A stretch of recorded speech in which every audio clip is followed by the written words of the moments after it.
Buenos días, compañeros, a la doctora Margarita Alegría de la Colina, jefa del Departamento de Humanidades, al licenciado Fidel Antonio Horta, consejero cultural de la Embajada de Cuba en México. Bienvenidos y muchas gracias por acompañarnos, licenciado. Es turno hoy de la mesa, ya la última mesa de trabajo de este simposio, en el que se han tocado todos los temas referentes a lo que es la economía, la educación, la medicina, la ciencia, la salud y el deporte dentro de Cuba, con la intención de que se pueda realizar un análisis comparativo sobre lo que se realiza en Cuba y lo que sucede en México. Hoy es el turno de la esfera cultural, para lo cual pues yo quisiera iniciar preguntándoles ¿qué es la cultura y por qué es importante la cultura para el desarrollo? ¿Tienen alguna idea de lo que es la cultura? ¿Y por qué será una base para el desarrollo de una nación, de un pueblo? ¿Sí? ¿No? ¿No? Bueno, sin pretender dar respuesta, para que cada uno se pueda generar su propia respuesta a partir de la conferencia del licenciado Fidel Antonio, lo único que quisiera es leerles un fragmento que expresó Fidel Castro en su obra Palabras a los intelectuales, sobre lo que ellos querían que fuera la cultura después de la revolución, y que yo creo que todos en cada nación, en cada pueblo, en cada familia, pues debemos tener esta idea presente de lo que debe ser la cultura para nosotros. Dice Fidel, y al igual que nosotros hemos querido para el pueblo una vida mejor en el orden material, queremos para el pueblo una vida mejor en todos los órdenes espirituales. Y lo mismo que la revolución se preocupa por el desarrollo de las condiciones y de las fuerzas que permitan al pueblo la satisfacción de todas sus necesidades materiales, nosotros queremos desarrollar también las condiciones que permitan al pueblo la satisfacción de todas sus necesidades culturales. Entonces, para ello, pues hay que entender que la cultura emana del mismo pueblo, ¿sí? Y se conforma de símbolos, de valores, de tradiciones, de lenguaje, de comunicación, de arte, de formas de expresión, de un idioma, de una concepción de la vida, de un modo de vivir. Es lo que conforma toda la cultura. Genera identidad, genera pertenencia y por lo tanto yo considero que la cultura hace encontrar un modo para poder ser humano. Entonces le doy la palabra al licenciado Fidel Antonio y lo presento. Él es poeta, narrador y ensayista. Cursó varios estudios superiores de Derecho y Relaciones Internacionales. Ha ejercido los más variados oficios como actor, trovador, periodista, diplomático, promotor cultural, productor discográfico y guionista de cine. Además de su trabajo como escritor, ha desarrollado una intensa labor como conferencista y profesor universitario, llevando sus clases y reflexiones a diferentes universidades, centros culturales y eventos de América Latina. Durante 5 años fue profesor titular de la Licenciatura Hispanoamericana y Dramaturgia en la Universidades Mayor y Bolivariana de Santiago de Chile. Es miembro de la Unión Nacional de Escritores y Artistas de Cuba. En buena parte de sus ensayos, clases y conferencias destacan los análisis sobre cultura, sociedad, identidad cultural latinoamericana, arte universal y teoría de la expresión poética. Ha colaborado sistemáticamente con publicaciones literarias de Cuba, Argentina, Uruguay, Chile, España y México, y autor de una vasta obra literaria. Entonces, como pueden ver, tenemos a un gran artista y diplomático frente a nosotros. Le doy la palabra al licenciado y bienvenido nuevamente. Muchas gracias.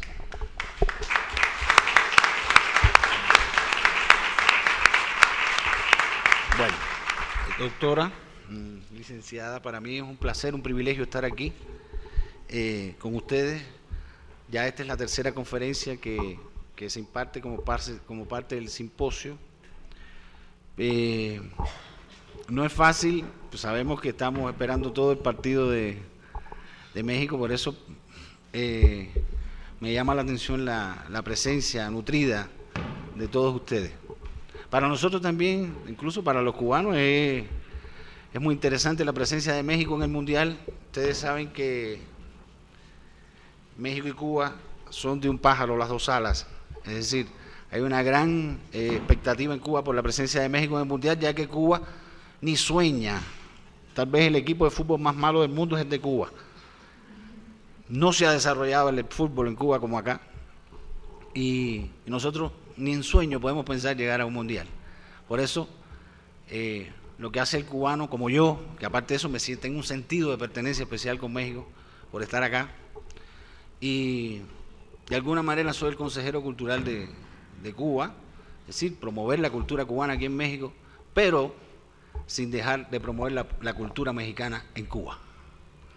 De alguna manera tengo algo de mexicano, me siento parte de este hermoso país que es como una especie de continente, si lo hemos comparado con Cuba, ¿no? Que es una isla con mucho mérito, pienso yo, espiritual, pero muy pequeña en extensión. Entonces, la conferencia que me ocupa a mí, primero agradecer a los organizadores. Esto fue una idea incluso que salió, reunirnos acá con ustedes en este ciclo de conferencias que siempre en estos 11, 12 y 13 se ve coronado con la música cubana al final en la tarde. Hoy yo espero, y así están las estadísticas, que México gane. El partido es difícil, pero México va a ganar, tiene que ganar. Y si gana podrán celebrarlo con una orquesta cubana que va a tocar en la tarde, aquí en la plaza central de la universidad. Y si no gana México, que va a ganar, de todas maneras festéjenlo porque va a ganar en el otro. Entonces, esta sería la tercera. Ya pasaron por aquí compañeros de la embajada relacionados con la educación, la economía, el deporte, incluso el desarrollo científico, y hoy es la cultura. La cultura como parte de un sistema en que su objetivo fundamental es enfocar la cultura hacia el desarrollo a partir de lo nacional y de lo universal. Es decir, en mi opinión, la cultura de cualquier país primero tiene que ser singular. En la singularidad está la universalidad. No se puede pensar ser universal sin ser singular. Decía León Tolstoy, el famoso escritor ruso, que describe tu aldea y serás universal.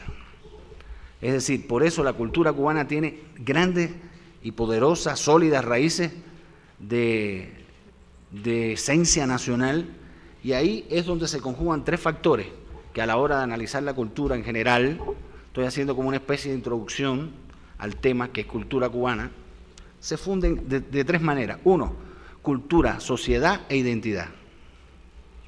Eso tiene que ser parte, es una fusión esencial a la hora de analizar la cultura de cualquier país. Mucho más, por ejemplo, un país como México, que es pluricultural. Es bien interesante lo que ocurre con la cultura mexicana y si uno la compara con la cubana. En primer lugar, y entremos ya en materia, la cultura cubana, hay que buscar los orígenes en la época precolombina, antes de 1492. ¿Qué pasa en el caso de Cuba? Que esa búsqueda, que sería a través de los pobladores indígenas que habitaban no solo Cuba, la zona del Caribe, esa zona de Puerto Rico, República Dominicana, eran los indios taínos.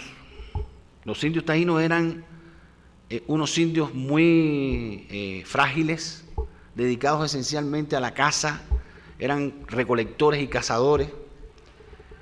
Le decía que es particularmente atípico el tema de los indios, porque ya, por ejemplo, en cifras, para que tengan una idea, el exterminio que se dio por parte primero el descubrimiento y después la conquista y después la etapa colonial, que es el llamado periodo de transculturación que ocurre en América Latina, En el caso de los indios taínos se da de la siguiente manera. Hay estadísticas siempre aproximadas, porque estamos muy lejanos en el tiempo, de que en esa época, en el momento del descubrimiento, habrían alrededor de unos 20.000 indios taínos viviendo en esa zona del Caribe, sobre todo en Cuba. Ya en 1531, saquen la cuenta, de 1492 a 1531, quedaban un aproximado de 600 indios en la zona. Eso es lo que explica la poderosa, la necesidad urgente que tuvieron los llamados descubridores, siempre entre comillas, porque lo que ellos descubrieron había sido descubierto mucho tiempo por nosotros, ¿no? Pero es un término que siempre hay que ponerlo entre comillas. Pero los conquistadores, para decirle de una manera, lo que hicieron fue, y de inmediato, empezar a capturar mano de obra negra, esclava, y empezar a traerla hacia el Caribe. Por eso, alrededor de 1520, 1525, Cuba comienza a poblarse de una población que venía de África con sus religiones, su cultura, y es ahí donde hay que buscar una parte esencial en los orígenes de la cultura cubana. La cultura cubana, como no es el caso de la mexicana, es decir, en muchos lugares de América Latina se habla así, de esta manera. El concepto es así: fusión de culturas autóctonas, europeas y africanas. En el caso de Cuba no fue así. No hay un enlace con la exterminaron con la cultura autóctona. El mestizaje que se dio en Cuba es de los europeos, particularmente de los españoles, con la raza negra. De ahí salió lo que hoy somos los cubanos. Incluso es difícil, hasta en la propia Cuba, identificar rasgos físicos de los indios taínos. No existen. Hay una mezcla. El mestizaje que se dio en Cuba tiene de negro, de mulatos, tiene de blancos, pero no. Y a partir de ahí, de la conjunción de la cultura española, de lo que heredamos de España, desde todo punto de vista, yo eso siempre le llamo civilización y barbarie. Lo que llegó de España a Cuba fue civilización por un lado y barbarie por otra.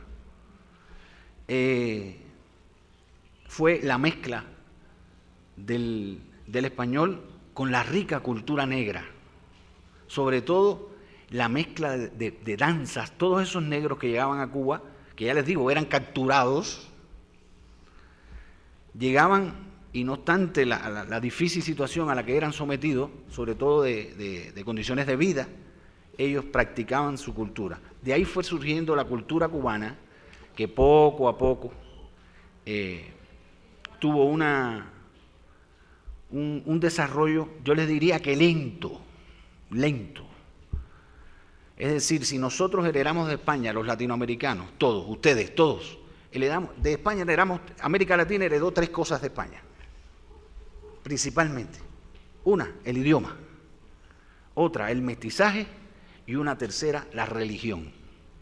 Es decir, estos conquistadores, espada mediante, sustituyeron nuestros dioses originarios por santos. Es decir, ahí está, en la religión fue una sustitución de dioses por santos. Tan fuerte fue la influencia, tan fuerte fue el periodo de evangelización que se dio en estas tierras, que todavía hoy son esos santos los adorados por nosotros. Entonces, en Cuba pasó exactamente lo mismo, lo que sin la población india. Y fue surgiendo lo que hoy llamamos, o que alguien llamó, el cubano. Lo cubano, la cubanidad. Hay muchos estudios sobre eso. Pero yo le diría que a la hora de analizar el desarrollo de la cultura cubana, hay que analizar también, y eso es una recomendación que le hago a todos ustedes cuando hagan análisis de la cultura mexicana o de cualquier otro país aquí en en la propia universidad o como parte de los trabajos de tesis o trabajos de curso, lo que hagan es pensar también en el desarrollo del pensamiento del país como nación. Eso es parte de la cultura integral de un país, porque cultura no es solo lo relacionado con las artes, cultura es todo, cultura también es religión, cultura es todo lo que ha sido imaginado o inventado por el hombre. Cultura es todo. Entonces, cuando a veces reducimos la cultura a ese espacio que son las artes, que hay una tendencia generalizada en el mundo a eso, es decir, tú eres un hombre culto si sabes de pintura, si sabes de literatura, si eres un experto en cine, conoces a Fellini, a Pasolini, a Almodóvar, Buñuel, eres un hombre culto. Y no es real, no es así. No es así. El hombre culto es el integral. Y entonces, dentro de esa integralidad, hay que pensar en el pensamiento de nuestros pueblos como nación. Ese pensamiento de nuestros pueblos como nación, en el caso de Cuba, también fue lento. Si ya México, a partir de 1810, comenzaba a tener un pensamiento sólido de lo que era un proceso independentista que dura, como sabemos, unos años más. En Cuba todavía eso estaba en ciernes. Dicen algunos críticos, algunos analistas, algunos teóricos del tema, que por eso es que Cuba es la última colonia española de las Américas. Si tengan en cuenta que la guerra de independencia de Cuba comienza en 1868. Ya México tenía, y muchos países de América Latina, un trecho bien caminado ya con relación a lo que era la independencia. Es decir, para una parte importante de América Latina, hay dos momentos dentro del desarrollo de su cultura, que en el de Cuba no es así. Hay un proceso de transculturación, donde se incluye México como país puente. Por ejemplo, México, Brasil, son países puentes, países transmisores de cultura, generadores de pensamiento. México y Brasil.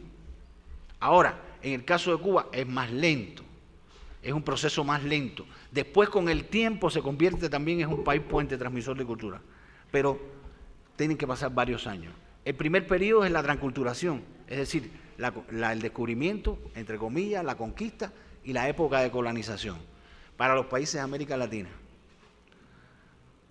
Recuerden que en la época que estoy hablando solo quedaban dos colonias, Puerto Rico y Cuba. Y después ustedes tuvieron un proceso que es de identificación nacional, que es cuando la cultura mexicana comienza a tener un objetivo nacional, que es a partir de la independencia.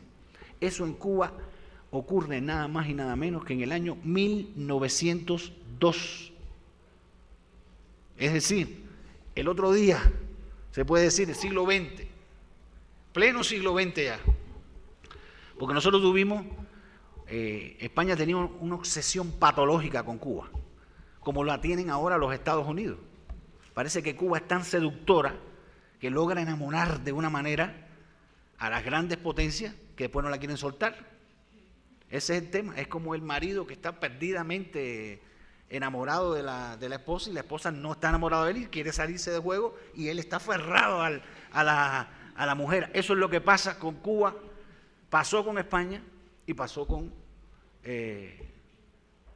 y pasa actualmente con Estados Unidos. Por eso es ese bloqueo infernal, que es una guerra no declarada a Cuba, lo que tienen los Estados Unidos. Bueno, eso ocurrió de una manera, pero poco a poco se va dando un desarrollo y al mismo tiempo el pensamiento no solo político sobre nación, qué cosa es la nación o la nacionalidad cubana, empieza a ocurrir poco a poco a través de grandes pensadores como, por ejemplo, el padre del pensamiento nacional cubano, que es de alguna manera el padre de la cultura cubana, y es por eso que la más alta condecoración de la cultura cubana lleva hoy su nombre, es el padre Félix Varela. Si quieren anotan el nombre ustedes como estudiantes talentosos y después lo buscan. Voy a decir algunos nombres, algunas, ¿cómo se llaman?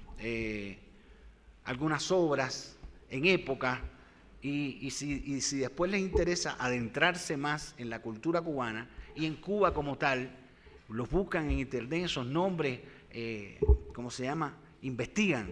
Porque si algo tiene Cuba es que mientras más se le conoce, más se le quiere.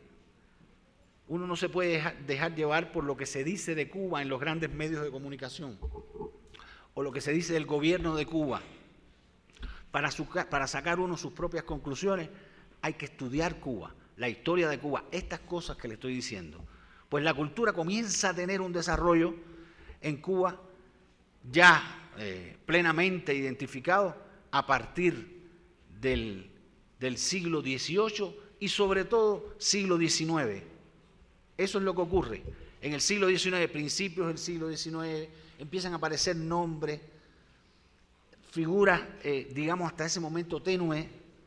Es a partir de la segunda mitad del siglo XIX cuando en Cuba comienza a tener un auge el pensamiento, sobre todo como nación, y la cultura es parte integral de una nación. Por eso al principio les hablaba de cultura, sociedad e identidad. Era muy fuerte para Cuba la influencia española, era extraordinariamente fuerte. Producto precisamente de ese amor patológico que le tenía la colonia, la metrópoli a su colonia. Y entonces pasan los años. Por eso, si usted ve el teatro cubano de la segunda mitad del siglo XIX, es muy tenue.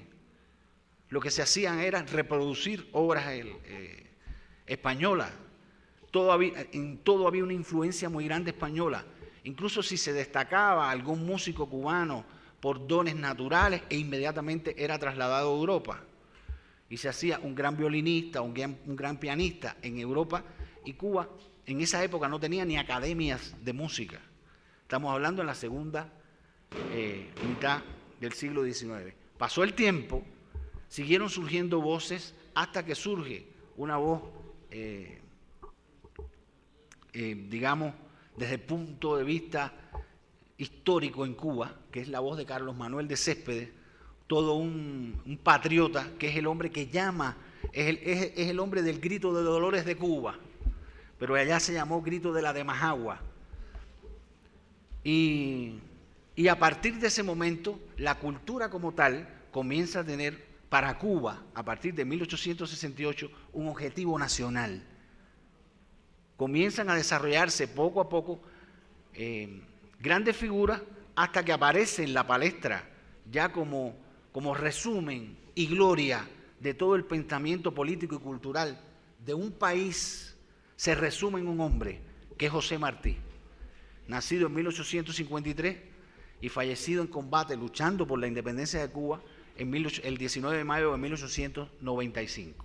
Estudian a Martí, acérquense a ese hombre que, aparte de ser un gran pensador, un gran patriota, fue un gran artista, fue un gran poeta, iniciador del movimiento modernista en la lengua española, el hombre que era capaz de decir: ay, arpa soy, salterio soy, donde vibra el universo, vengo del sol, al sol voy, soy el amor, soy el verso, mi verso es como un puñal que por el puño echa flor, mi verso es un surtidor que da un agua de coral, mi verso al valiente agrada, mi verso breve y sencillo es del vigor del acero con que se funde una espada. Ese era José Martí.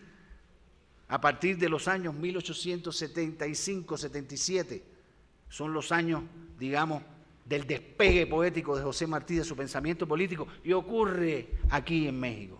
Nuevamente México y Cuba, o Cuba y México.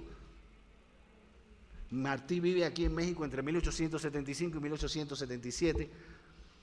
Aquí ama, aquí sufre, aquí escribe, incluso se inicia como dramaturgo, escribe un texto dramático llamado Amor con amor se paga, de 1877. Es decir, ya le digo y reitero, Martí es resumen y gloria de la historia de Cuba, antes y un después. En Martí Martí es lo que lo que para cualquier latinoamericano puede significar, por ejemplo, arte y resistencia, arte y revolución, arte y sentido de la independencia, de la emancipación. Martí fue un gran anticolonialista, antiimperialista y fue un gran latinoamericanista. Fue el primer hombre que les recomienda a los niños del mundo en su libro La Edad de Oro, dedicado a los niños, que lo primero que tiene que hacer un niño cuando tiene uso de razón es nada más y nada menos que conocer la historia del padre Hidalgo. Es lo que les recomienda Martí a los niños de Latinoamérica en el año 1892-1893. Lamentablemente Martí fallece en combate, es el organizador de la guerra, de la última guerra de independencia de Cuba, el 19 de mayo, como les decía, de 1895. Muere como él quería. No me pongan en lo oscuro a morir como un traidor, yo soy bueno y como bueno moriré de cara al sol. Y así murió, de cara al sol. 3 disparos de las barras españolas lo derriban y uno en el cuello le provoca la muerte. No hay duda de que fue un vacío grande desde el punto de vista teórico para Cuba, para el pensamiento cubano de la época. Se frustra en cierto sentido la organización de la guerra, que llega hasta 1898. Ahí hay una pausa un impas dentro del desarrollo de la cultura cubana, precisamente por el desarrollo de la guerra. Pero es a partir, y entonces tenemos la desgracia que saliendo de España nos caen arriba los gringos.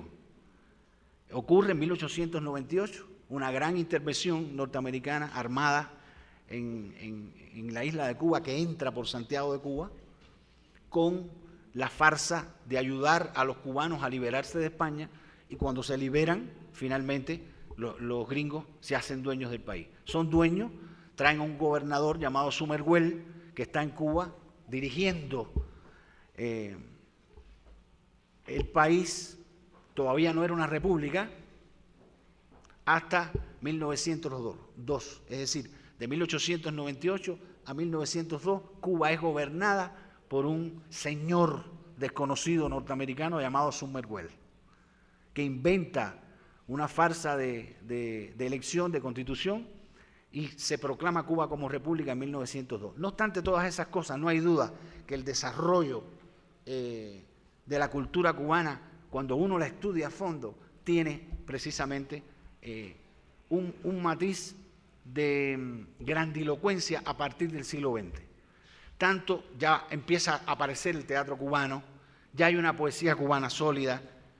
A partir de ese legado martiano de finales del siglo XIX, empiezan a aparecer academias, esos músicos que les decía anteriormente que se habían ido a estudiar fuera, que eran grandes instrumentistas, fundan academias en el país, comienza a darse a conocer ya de manera pública la influencia de África en Cuba, que hasta ese momento la tenían taponeada.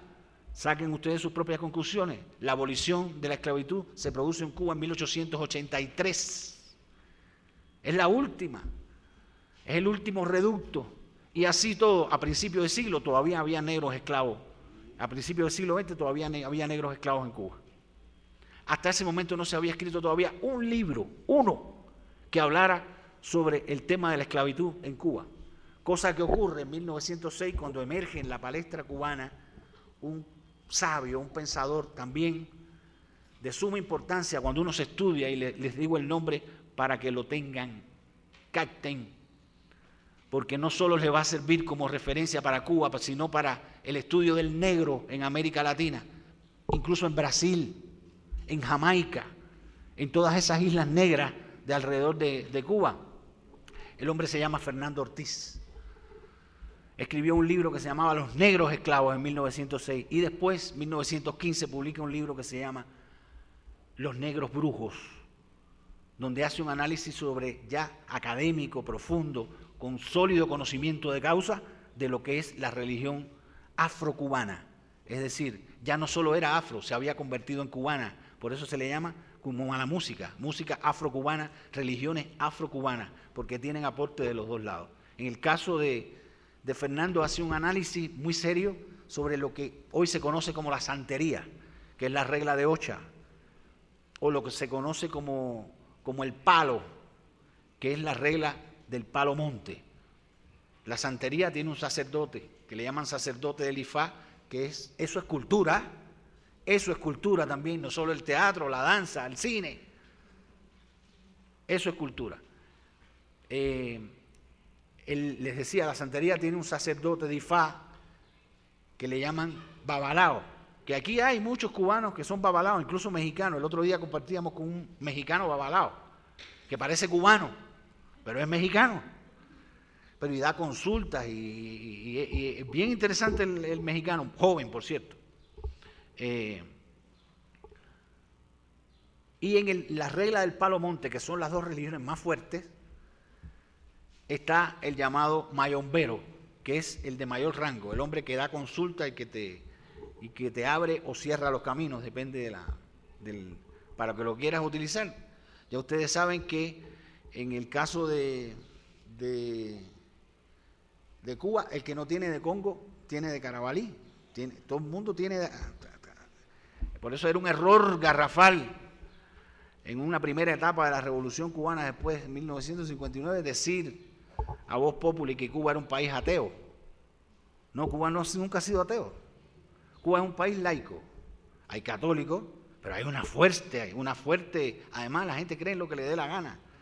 Todo el mundo cree en algo. El que no pone un vaso de agua arriba de un escaparate de un closet, pone una flor blanca y tú llegas a una casa y dices, hey, ¿por qué es amarilla la flor? Pero es amarilla por algo. No es que a mí me guste el amarillo, es que el amarillo está ahí y así todo el mundo utiliza la religión porque en las épocas de crisis, a nivel de países, de sociedades, la necesidad de fe aumenta. Y eso ocurre hasta en la familia, cuando uno tiene un enfermo, o incluso hasta en la pareja. Hay una cosa en Cuba que le llaman la comisión del hielo, y esto se lo digo entre nosotros, que es cuando la pareja tiene problemas. Y una quiere salir del otro, o el otro quiere salir de la una. Entonces lo que se hace es tomar el nombre de esa persona, es decir, si es de tu novio o de tu esposo o lo que sea, poner el nombre en un papelito plateado, tiene que ser plateado, no puede ser blanco de una libreta, de un libro de la escuela, no, tiene que ser plateado. Y ese papelito se envuelve bien con el nombre y se pone dentro del congelador, del refrigerador, ¿no? Pero en la parte no se puede poner abajo, tiene que ser donde hace hielo. Y entonces cuando pasa el tiempo, a la semana, tú lo abres, el papelito, el papelito se lo acercas a un huevo, eso es para liquidar completamente al oponente, ¿entiendes? El oponente sale muerto de ahí. Y entonces, eso llegas a unas 4 esquinas, te lo pasa por el cuerpo, papelito y huevo de gallina.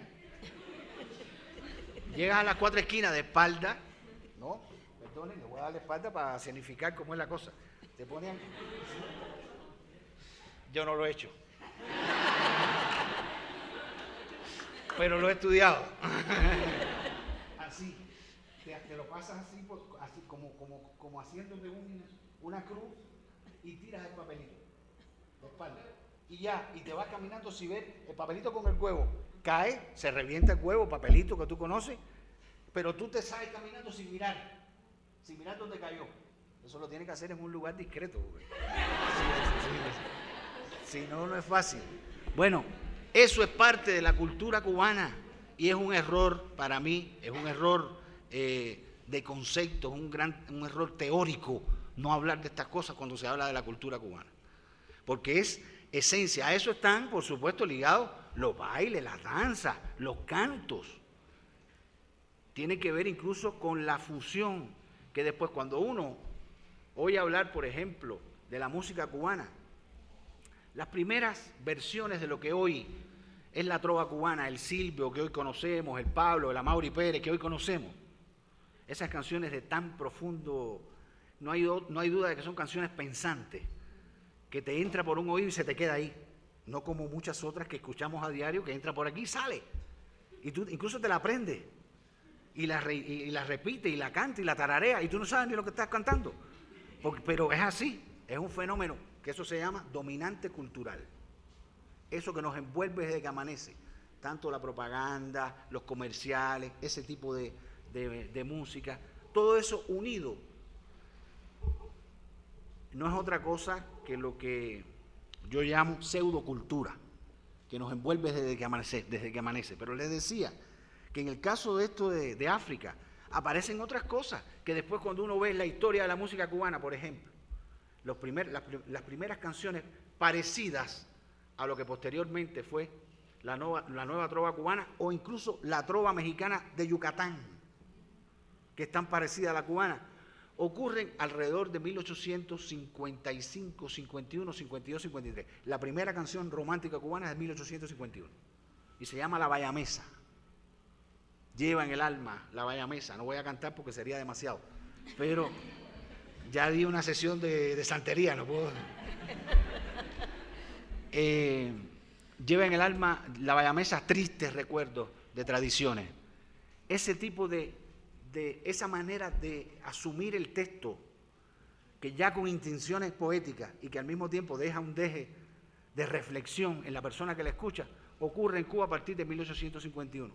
Y para mayor fortuna, para mayor gloria de Cuba, el letrista de esa canción, el hombre que le puso la letra, es nada más y nada menos que Carlos Manuel de Céspedes, el hombre que años después llama a los cubanos a luchar por su independencia, en 1868. Ese Carlos Manuel de Céspedes es el letrista de la primera canción romántica cubana, de 1851.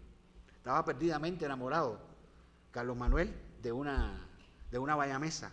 Vayamos a un lugar de Cuba, ¿no?, del oriente del país. Y ahí escribe. Y ahora, pero al mismo tiempo que van apareciendo todas esas manifestaciones ya de cultura popular cubana como tal, emergen también ya en el siglo XX, por ejemplo, otra de las zonas oscuras hasta ese minuto que había tenido la cultura cubana, que es la tradición oral heredada de España, es decir, la improvisación de la famosa décima, Espinela, la estrofa de 10 versos, que en los campos de Cuba se daba y se da todavía, como si fueran frutos virginales de la tierra. Eso estaba opacado por la colonia española. Ya en el siglo XX comienzan a verse de manera palpable y a estudiarse esos elementos que también forman parte de la cultura, de la sociedad y de la identidad del pueblo de Cuba. Para ilustrárselo mejor, hay un elemento que es importante porque en Cuba es donde más, en México también hay, por supuesto, tradición de poesía oral. En Puerto Rico, República Dominicana, Nicaragua, Panamá, en Venezuela, Argentina, donde quiera hay. Pero no hay duda de que en Cuba es donde más se ha mantenido, caló profundo, como fueron más años de colonia, caló profundo el tema de la poesía oral en los campos de Cuba. Por eso hoy, y esto es una cosa que es un ejemplo que he puesto en otras ocasiones, en otras conferencias sobre este tema o temas parecidos, el campesino cubano canta tonadas que no sabe de qué tiempo le vienen, no sabe cómo se las aprendió, son fruto de la tradición oral que forma parte sustancial, es patrimonio inmaterial de la humanidad. Es decir, hoy usted puede llegar a un campo cubano a las 7 de la mañana, acercarse al campo y están todos los campesinos trabajando la tierra. Y perfectamente en alguno de ellos puede escuchar, en la medida que trabajan o arrean los bueyes, una tonada española con deje triste, de amaneceres, no alegre, Entonces, el texto que lleva esa tonada, que ese campesino tampoco sabe de dónde salió, independientemente del nivel cultural que tenga, le llega como tradición, se lo cantaba la madre cuando lo dormía, cuando era niño, es así, una cosa que viene de siglos. Él perfectamente tú puedes escuchar, por ejemplo, el verso tiene que ser octosílabo, es decir, una línea de verso de 8 sílabas, para que quepa en la estructura melódica de la canción.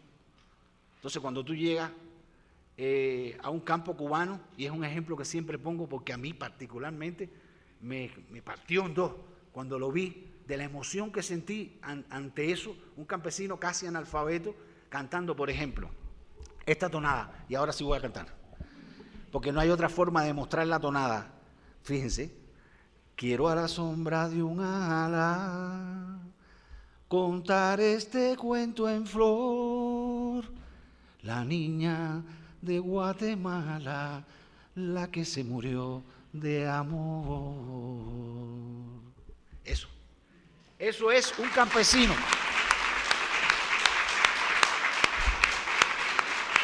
Eso es un campesino que incluso no se da cuenta del deje triste que tiene, porque el tema es triste y los versos son de Martí. A veces no sabe ni que los versos son de Martí. Lo ha heredado y lo hace con perfecta estructura clásica, a la manera de los clásicos del siglo de oro español, como si lo hubiera aprendido en una escuela. Y es fruto de la tradición, de la herencia, que es parte de esto que yo le decía, ese mestizaje que se dio entre ambas culturas. Eso es parte de la cultura cubana, pero de lo más popular, porque si hay algo que ha definido, que ha sido la dicotomía de la cultura cubana durante toda su historia, sobre todo a partir del siglo XX, es la relación entre lo culto y lo popular. ¿Qué es culto y qué es popular? Cuando a veces sabemos muy bien que lo popular puede ser culto y lo culto puede ser popular. En el caso de Cuba, eso ha sido una dicotomía sumamente presente y que se mantiene en la actualidad. ¿Quién puede decir, por ejemplo, es otro elemento que ilustra el tema, que Silvio Rodríguez no es popular? Pero ¿quién puede decir al mismo tiempo que Silvio Rodríguez no es culto? Hay una mezcla. Los textos de Silvio son de alta poesía. Los de Silvio no son intenciones poéticas. Lo de Silvio es alta poesía, de la mejor que se escribe en América Latina en este minuto. Ese hombre es un poeta que canta. Ahora, cuando uno ve la música, las células melódicas, las células rítmicas de Silvio tienen una base en la música de concierto, digamos en la música culta. Creó una escuela de guitarra para los trovadores. Muchos, si hay alguno presente aquí que toca guitarra, sabe que tocar a Silvio es una escuela. Tocar como Silvio es una escuela. Entonces, eso en la cultura cubana, le puse el ejemplo de Silvio porque, digamos, es adorado aquí en México, pero se da en muchísimas esferas de la cultura, incluyendo incluso el teatro. El teatro cubano, a partir del siglo XX igual, comienza a tener matices cubanos, aparecen en la escena cubana, ya no se reeditaban obras de Cardelón de la Barca o de José Zorrilla, no. Lo que se hacía era obras cubanas, donde empiezan a aparecer personajes del teatro vernáculo cubano, que son el gallego, la mulata cubana y el gallego siempre torpe, bruto, la cubana salamera, coqueta, la cubana mulata y un personaje sumamente interesante de la escena cubana que es el negrito. Entonces, cuando se reunían, ustedes se imaginan, ¿no? Cuando se reúnen los tres en la escena, el negrito, la mulata y el gallego como hasta hoy, enamorado perdidamente de la mulata. Eso ocurre hoy. Por eso hay tantos matrimonios entre cubas y gallegos, entre cubanas y españoles, o viceversa. Que por cierto, también está ocurriendo con frecuencia con México. Sí. Pero en el caso de México ocurre hace mucho tiempo. No tiene que ver con este tema Lo de México y Cuba es otro tema que pudiéramos desarrollar en esta misma sala en otro momento o en otra. Las relaciones de México y Cuba, incluyendo estas, que vienen desde la época. Nosotros con México tuvimos relaciones de todo tipo, primero institucionales, es decir, a partir del descubrimiento, por supuesto, de las instituciones españolas, eclesiásticas, comerciales y migratorias. Son los 4 puntos de las relaciones con México. Eso se va fusionando hasta convertirse en relaciones interculturales, que en el caso de Cuba no se da con ningún otro país. México es como la madre patria de Cuba. Por eso la importancia de hacer un simposio como este. Ya les decía, México es un país transmisor de cultura hacia Cuba.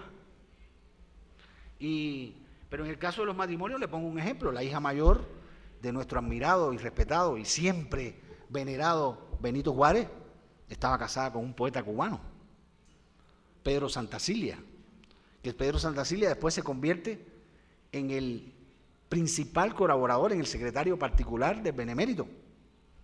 Eso da un ejemplo, y estoy hablando de los años 1830 y 40, 50, no de ahora. Hay una relación bien interesante en incluso la Santa Inquisición, para darle otro ejemplo de las relaciones con México, cómo se iban fusionando. Mexicana, en el 1766, emite un decreto que dice casi textual: hay que perseguir con furia a unos pobladores del puerto de Veracruz que en las noches están bailando y cantando unas extrañas coplas llegadas de La Habana. Hay que alejar Veracruz de La Habana, porque había una influencia ya que se notaba de todo tipo. Y en La Habana igual, cosas de Veracruz. Hay un estribillo que dice, son 2, se los digo de corrido. Siempre quise Veracruz, es unos versos cubanos. Siempre quise Veracruz, venir a verte, quería escuchar la melodía caribeña de tu luz. Veracruz tiene un secreto que a La Habana le contó, y La Habana le contó a Veracruz un secreto. Entonces, eso tiene que ver con las relaciones. Ahora, en ese periodo, siglo XX, son infinidad los escritores, los teatristas, los músicos. Se desarrolla en todo su esplendor el llamado son cubano, que después falsamente en los años 70 del siglo XX lo convierten en lo que hoy todo el mundo conoce, porque es una marca registrada, es marketing puro, lo que llaman salsa. A principios del siglo XX, las primeras 2 décadas, el son cubano se desarrolla en su mayor esplendor. El mambo, que aquí lo tradujo maravillosamente Dámaso Pérez Prado, el cha-cha-cha, la rumba, el guaguancó, que es una especie de rumba venida fusionada con movimientos africanos. Y así sucesivamente, todo eso va ocurriendo en la medida que va transcurriendo el siglo XX. ¿Qué ocurría en Cuba con la cultura? Que no era un tema masivo. El pueblo cubano estaba en un total olvido. Había que hacer algo para romper ese vicio que era la Cuba de antes de 1959. Porque como les digo todo esto, Cuba también antes del 59 era el país de la prostitución, de la corrupción administrativa, de gobiernos corruptos, de golpes de Estado, de casinos. Era el país de la mafia latinoamericana. Todo eso antes de 1959. Sin lugar a dudas, había que hacer una revolución. Por eso, cuando triunfa la Revolución Cubana el 1 de enero de 1959, hay un poeta cubano que sale a las calles y empieza a recitar lo siguiente: 1 de enero, luminosamente surge la mañana, las sombras se han ido, fulgura el lucero de la redimida bandera cubana. Estaba redimida la bandera cubana. Incluso un poeta anterior, Bonifacio Virne, a principios de siglo, cuando se produce todo esto que le digo de la intervención norteamericana, queda reflejado en la poesía. En sus versos dice, al volver de distantes riberas, con el alma enlutada y sombría, afanoso busqué mi bandera y otra he visto, además de la mía. Se izaban las dos banderas, la cubana y la norteamericana. Era una humillación al pueblo de Cuba lo que había antes del 59. Eso llegó el comandante y mandó a parar. Cuba se convirtió en el oasis cultural de América Latina. ¿Por qué? Porque está entre la política cultural, entre la política del gobierno de Cuba, la voluntad del gobierno de Cuba, de la época hasta la fecha, lograr la universalización de la cultura, lograr la masificación de la cultura. ¿Y cómo tú masificas la cultura? Porque no se puede quedar en la teoría. ¿Cómo tú la masificas? La masificas en primer lugar a través de la educación, masificando la educación, porque la educación es cultura, la cultura es educación, son dos cosas que no se pueden separar. Tú puedes ser un país que no logre ser un país culto por diferentes motivos, pero al menos el gobierno de ese país tiene que preocuparse por lograr que el país al menos sea un país instruido, y la instrucción es cultura. Entonces Cuba logró, a partir de 1959, y con un esfuerzo sobrenatural, porque desde esa época, recuerden, el vecino del norte, revuelto y brutal, que son los Estados Unidos, particularmente el gobierno de los Estados Unidos. Porque si algún país le ha aportado a la cultura de la humanidad, es precisamente Estados Unidos. No su gobierno, con relación a Cuba.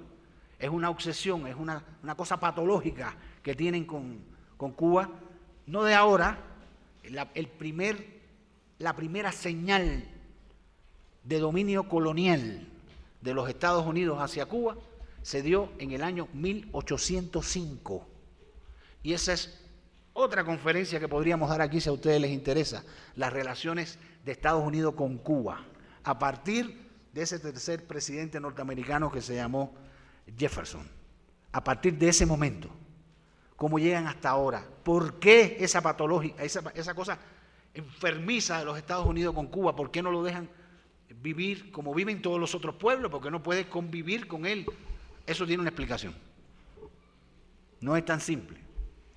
Pero desarrollando un esfuerzo supremo, Cuba logró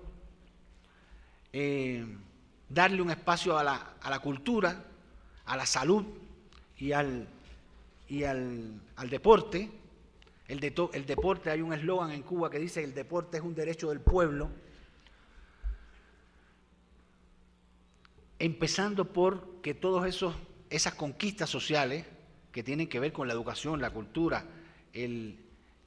la masificación, el acceso, el hombre más humilde, ese campesino que estaba cantando, que les decía ahorita, ese campesino, los hijos de ese campesino acuden a las universidades cubanas sin pagar un peso. Eso es masificarla, poco a poco, pero tiene que haber un poderío, sobre todo de voluntad, por parte del gobierno, como es el caso del gobierno de Cuba, para poder sustentar eso. Ni en los peores momentos de la historia de la revolución, que ya cumplió en el 59, triunfó y llega hasta nuestros días, ni en los peores momentos de crisis, esas, digamos, conquistas sociales se han afectado en ningún aspecto. Hay una política cultural diseñada hacia los jóvenes, hacia los niños, y que al final de cuentas se revierten en que sea, yo no diría que es un país culto, pero sí un país instruido. La media de la población tiene 12 grados como mínimo. Es decir, se hacen, y siempre cuando hablo de cultura me refiero a la educación, porque con la educación se desarrolla también el sistema de enseñanza artística en Cuba, de la danza, de la música. Cuba es un manantial de músicos. pero de músicos, incluso para que tengan una idea, los músicos cubanos, estos famosos que tocan ahora en orquestas famosas como los Bambán, no sé, todos tienen una formación académica clásica. En Cuba, en las escuelas de música de Cuba, no se estudia música popular. El músico sale graduado de música clásica y la música popular es una asignatura más. Piano clásico, no piano popular. Se ha desarrollado un sistema de enseñanza artística impresionante, de enseñanza, una escuela cubana de danza, una escuela cubana de guitarra, una escuela cubana de cine. Son materias que pudiéramos ir analizando por separado porque todas traen de mucho. Pero tal vez resumiendo todo lo que yo les he explicado, relacionado con la cultura desde la época precolombina hasta ahora, para ya concluir, se puede resumir en una frase que es esta, que se dijo al principio de la revolución, se repitió y se sigue repitiendo. Yo no te digo cree, yo te digo lee. Hay que leer para creer y después entonces sacar sus propias conclusiones, saber qué es lo que nos define a nosotros como pueblos, como país, como Cuba, como México. ¿Qué me define? ¿Cuál es mi identidad? ¿Quién soy? ¿Quién fui? ¿Qué seré? Eso es lo que debe preguntarse un joven de estos tiempos. ¿Quién fui? ¿Quién soy? ¿Y qué seré? ¿De dónde vengo? ¿A dónde voy? Para entonces poder entender en su conjunto qué cosa es cultura, sociedad, identidad. Eso es parte de la política cultural cubana, porque la cultura, mis queridos amigos, es lo único que salva a los pueblos. La cultura de los pueblos es lo que le da la identidad, el sentido de pertenencia. Por eso, yo siempre, cada vez que me siento, inspirado, que me siento estimulado por el auditorio que me escucha, termino mis intervenciones de la siguiente manera. ¿Para qué leer a Homero en griego? Si Homero anda con la guitarra al hombro por las anchas llanuras de América. Muchas gracias.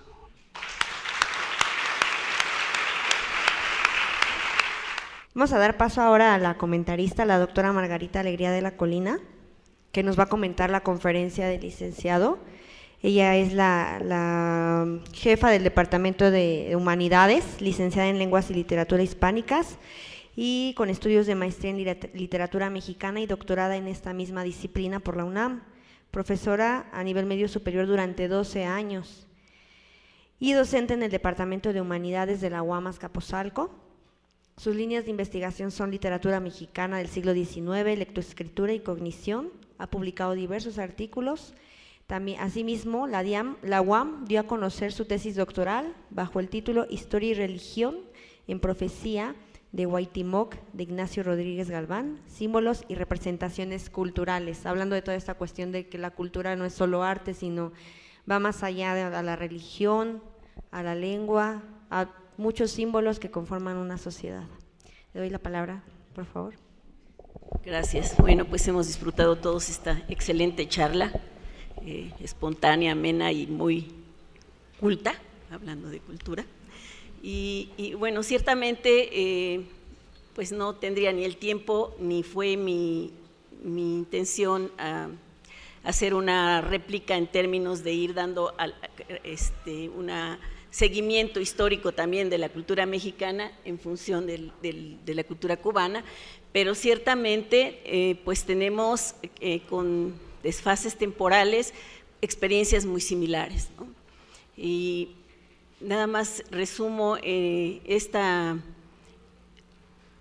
búsqueda de también los escritores y los artistas mexicanos por encontrar su identidad en los escritores de una academia que se fundó en 1836, la Academia de San Juan de Letrán, a la que pertenece Ignacio Rodríguez Galván, el escritor sobre el que yo trabajé mi tesis doctoral, con un poema que se llama Profecía de Huaytimoc, en el que Rodríguez Galván invoca en Chapultepec, en el Cerro Chapultepec, invoca a los héroes prehispánicos, la tierra tiembla, una mano cadavérica lo atrapa y empieza un diálogo con Cuauhtémoc haciendo una reflexión de lo que ha sido la historia de México hasta ese momento, un repudio, por supuesto, a la conquista de los españoles, pero de pronto sorprende al lector una estrofa en la que pregunta dónde Cortés está, dónde Alvarado, como una búsqueda de algo que pudo haber sido todavía mejor que lo que viene, y realmente en una profecía señala que el conquistador que viene del norte va a ser más bárbaro y cruel que el español. Y bueno, la intervención de los Estados Unidos en México no ha sido bélica como lo ha sido en Cuba, pero ha sido cultural, muy fuerte. Nuestra vecindad con ellos, pues evidentemente nos deja llegar con mucha fuerza el peso de la cultura, y la cultura está bien, el fenómeno intercultural es importante. El problema los problemas son otros, ¿no? La infiltración en la soberanía, en la economía, y bueno, eso lo vivimos día a día, y desgraciadamente lo que sí es preocupante es que a veces el peso de esa infiltración cultural ha ido sofocando las raíces de nuestra cultura, y nuestros jóvenes a veces no conocen pues a nuestros escritores románticos, a los que fueron trabajando justamente la forja de la nación y de la identidad nacional. Entonces, pues sí, también convendría que de pronto hiciéramos un ciclo en donde hiciéramos una revisión de nuestra propia cultura. Yo voy a leer un texto que va a resultar bastante frío comparado con la animosa y ágil conversación de nuestro ponente de hoy, pero que, bueno, en una búsqueda de alguna manera resumir los elementos de lo que ha sido este ciclo, Economía, Educación y Cultura para el Desarrollo, pues quise buscar una reflexión en ese sentido. Me permito leerlo porque no tengo la prodigiosa memoria del licenciado Antonio Horta. Los roles de la educación y sus instituciones en el contexto del desarrollo general, así como en el de la sustentabilidad de los pueblos, tienen que ver con el desarrollo del capital cultural social, con estar en función del desarrollo económico, con ser agilizadoras de la socialización económica y cultural y ambiental, pero también con ser clarificadoras de los nuevos enfoques científicos y tecnológicos y portadoras de contenido ético relevante. Este es el último año del decenio de las Naciones Unidas de la Educación para el Desarrollo Sostenible, de acuerdo con la resolución 57-254 de la UNESCO, y me parece que poco se puede percibir, al menos en México, al respecto. Se trata de un documento que se pronuncia contra la guerra, contra el calentamiento global, para reducir las desigualdades entre el norte y el sur y acabar con la pobreza por medio de un comercio justo, en lucha contra la marginación de las mujeres y niñas, por el desarrollo sostenible en constante evolución para mejorar la calidad de vida de las futuras generaciones. Muy pocos países serían evaluados positivamente en cuanto a los logros obtenidos en este sentido. Creo que Cuba estaría entre ellos, aunque no lo incluyen en los rankings, obviamente. Seguramente los mejor calificados pueden ser los 10 que están en el ranking 2013 de la OCDE, entre los de mayor calidad de vida: Australia, Suecia, Canadá, Noruega, Suiza, Estados Unidos, Dinamarca, Países Bajos, Islandia y Reino Unido. Fernando Agüeros Contreras, en un artículo titulado Economía, Cultura y Educación, cubano, que hace un análisis sobre cómo se está pensando la educación para las montañas en Cuba, cita a Lenin, para quien el socialismo no solo tiene que convencer por la economía, sino sobre todo por la obra social dignificadora para todos los seres humanos. En ello, la educación tiene un importante papel, pero Agüero señala que para que la educación y sus instituciones cumplan con sus roles, se debe examinar la relación que tiene con los procesos productivos y la cultura, a la luz de la sociología y la antropología, y yo diría también de la filosofía, porque la ética es un ingrediente indispensable en este terreno. Leslie White, un culturalista norteamericano, ha dicho que aunque la cultura fue creada por el hombre, éste por sí mismo no puede controlarla ni dirigir su curso, que la conducta de los pueblos está determinada por su cultura y no a la inversa. Concediéndolo, tenemos que reconocer que solo el sistema educativo de un país, a través de sus instituciones, podría ir modificando a lo largo de generaciones algunas prácticas culturales en relación con las necesidades económicas y sociales de los pueblos, porque como dice el propio White, educación es el nombre del proceso por medio del cual la cultura es transmitida de una generación a otra y de un pueblo a otro.